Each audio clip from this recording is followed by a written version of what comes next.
Hello guys, कैसे हो आप लोग? उम्मीद करते हैं अच्छे होंगे। और जैसा कि आपको दिख रहा है, मैं अभी स्कूल में हूँ और फ्री हूँ, तो सोचा कि कुछ बात किया जाए, कुछ अच्छी चीज़ें, अच्छी जानकारियाँ आपको दे सकूँ। ओके, तो आज हम लोग बात करेंगे म्यूकस के ऊपर। बहुत सारे लोगों का सवाल आता है कि हमें म्यूकस आता है और क्या आईबीएस में म्यूकस बनता है। आईबीएस अगर हो है किसी को, तो क्या म्यूकस आना आम बात है, कॉमन सी चीज़ है, या म्यूकस अगर हो रहा है तो ये कोई बड़ी बीमारी का संकेत है। तो बहुत सारे लोगों का ये क्वेश्चन होता है और मेरे मन में भी हमेशा रहता था। तो मैं आपको बता दूं कि म्यूकस आना एक कॉमन प्रॉब्लम है। म्यूकस से आपको घबराना नहीं चाहिए। हाँ, म्यूकस अगर कलर उसका अलग अलग आ रहा है, जैसे वाइट कलर है तो नॉर्मल सी बात है, आईबीएस में वाइट कलर का म्यूकस आता है। लेकिन अगर म्यूकस का कलर रेड हो रहा है या फिर ब्लड आ रहा है लैट्रिन के साथ साथ, तो ये थोड़ी सी सोचने वाली बात है और आपको डॉक्टर से मिलना चाहिए। बाकी अगर नॉर्मल है और नॉर्मल सफ़ेद म्यूकस आ रहा है और हल्का है, तो इससे घबराने की ज़रूरत नहीं है। तो जिनको आईबीएस है, आईबीएस वालों के लिए म्यूकस आना कॉमन प्रॉब्लम है और ये ट्रीट भी किया जा सकता है। आसानी से इसको ठीक भी किया जा सकता है। कुछ चीज़ों का ध्यान देके आप इसको ठीक कर सकते हैं। लेकिन अगर क्रोन डिजीज़ है या फिर आपको अल्सरेटिव कोलाइटिस है, तो वहाँ आपको किसी अच्छे डॉक्टर से गैस्ट्रो में जाके दिखाना पड़ेगा, जहाँ पे आपके म्यूकस के साथ ब्लड आते हों। तो कभी कभार ऐसा होता है कि वो ब्लड दिखने लगता है, तो तब आपको थोड़ा सोचने की ज़रूरत है। बाकी अगर आपको केवल एंजाइटी और डिप्रेशन से म्यूकस आ रहे हैं या फिर आपके बॉयल मूवमेंट चेंज हैं, बहुत ज़्यादा बॉयल हो रहे हैं, बहुत ज़्यादा आपको लैट्रिन आ रहा है या फिर बहुत कम मात्रा में हो रहा है, तब आप घबराइए नहीं, क्योंकि ये केवल आपके दिमाग का खेल है, इसके अलावा और कुछ नहीं है। तो अ, आयुर्वेद में बहुत सारी दवाइयाँ ऐसी हैं जो आपके म्यूकस को कंट्रोल कर सकती है।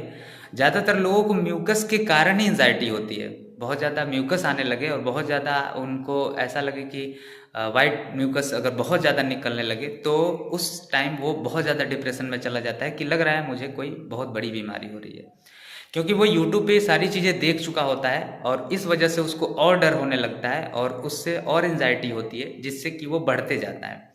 तो उसको कंट्रोल करने के लिए आयुर्वेद में बहुत सारी दवाइयाँ हैं। तो मैं जिस दवा का यूज़ करता था म्यूकस में, लगभग मैंने 2 महीने उसको यूज़ किया और मेरा 90% म्यूकस ख़त्म हो गया, जिससे कि मेरी एंजाइटी डिप्रेशन भी कम हो गया। तो आपको मैं वो बता देना चाहता हूँ, एक दवा है जो कि बेलोक्वीन करके आती है और आयुर्वेद में। उसके बाद एक ईसाबेल करके आती है, वो सेम दवाई है दोनों, ईसाबेल और बेलोक्विन। ये अगर आपको दवा कहीं मिल जाए तो उसको यूज़ करिए, ना मिले तो मैसेज करिए। बाकी मैं इससे गारंटी देता हूँ कि आपका 3 से 4 दिन में आपका म्यूकस कंट्रोल होने लगेगा। हाँ, लेकिन अगर लंबा म्यूकस आ रहा है, बहुत दिनों से आ रहा है, लगभग 6 महीने साल भर से आ रहा है, तो उसको कंट्रोल करने के लिए आपको कम से कम 2-3 महीने इस दवा को यूज़ करना पड़ेगा, जिससे कि आप इस बीमारी से या फिर इस म्यूकस वाली समस्या से पूरी तरह से निजात पा सकते हैं, मतलब ठीक हो सकते हैं। बाकी अगर म्यूकस अगर आ रहा है और उसको बिना दवा के आप ठीक करना चाहते हैं, तो आप रेगुलर एक्सरसाइज करना शुरू करिए, दौड़ना, खेलना, और अपने माइंड को जितना कम से कम स्ट्रेस दें, कम से कम सोचें किसी चीज़ के बारे में, और चिंता मुक्त जिसको कहते हैं, आप डिप्रेशन एंजाइटी से दूर रहें, तो खुद ब खुद ये कुछ दिनों में आपकी जो समस्या है वो धीरे धीरे कम होने लगेगी। और मैं ये बातें बार बार कहता हूँ सबसे कि यूट्यूब से जो भी चीज़ें आप देख रहे हैं, अगर कोई चीज़, अगर कोई व्यक्ति या कोई डॉक्टर यूट्यूब पे आपको आके बताता है कि म्यूकस आने के ये कारण हैं और इसकी वजह से म्यूकस आते हैं, अल्सरेटिव कोलाइटिस से म्यूकस आते हैं, या फिर क्रोन डिजीज़ है उससे म्यूकस आते हैं, तो इन सब चीज़ों को सोच के और उनको देख के आप अपने सिम्टम्स को मत मिलाइए कि मेरे ये सिम्टम्स आ रहे हैं, लग रहा है मुझे भी ऐसा ही कोई प्रॉब्लम है। इससे आप और एंजाइटी और डिप्रेशन को अपने पे हावी होने देंगे। तो मैं बार बार रिक्वेस्ट करता हूँ कि यूट्यूब पे इन सब चीज़ों से आप वो अपने सिम्टम्स को मत मिलाइए।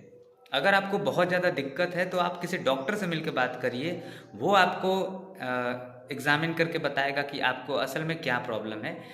बाकी अगर आप खुद डॉक्टर बनना शुरू कर देंगे, तब आपको प्रॉब्लम होगी। तो मैं उम्मीद करता हूँ कि ये वीडियो आपको अच्छी लगेगी और इससे कुछ आपकी हेल्प हो सकती है। तो चलते हैं, फिर मिलेंगे किसी ऐसे ही नए वीडियो के साथ। तब तक के लिए बाय।